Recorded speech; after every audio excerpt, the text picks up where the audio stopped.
ఈరోజు మన మధ్య ఎవరైనా ఉన్నారా? సైతాను మాటి మాటికి శోధిస్తున్నాడని, సాతాను మాటి మాటికి పాపంలో పడేస్తున్నాడని, సాతాను మాటి మాటికి నిన్ను బలహీనపరుస్తున్నాడని, ఆ పాపాన్నో లేక అలవాటునో ఆ బలహీనతనో నువ్వు జయించలేక, ఎదిరించలేక ఉన్నారా మన మధ్య ఎవరైనా?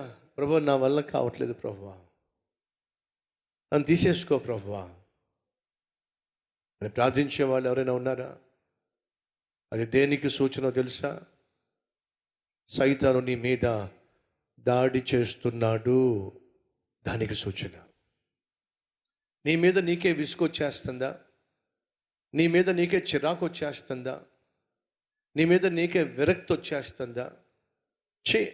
ఏం జీవితం, పనికిమాలిన జీవితం, ఏం బ్రతుకు, పాపిష్టి బ్రతుకు, ఇలా ఎంతకాలం బ్రతుకుతాను, ఇలా ఎంతకాలం జీవిస్తాను, ఇలాంటి నీచమైన బలహీనమైన పాపాన్ని జయించలేని, ఎదిరించలేని, పరిశుద్ధంగా జీవించలేని, ప్రభు ఆశించినట్టుగా బ్రతకలేని ఈ జీవితం ఇంకెందుకో, చస్తే బాగుండు అని అనిపిస్తుందా?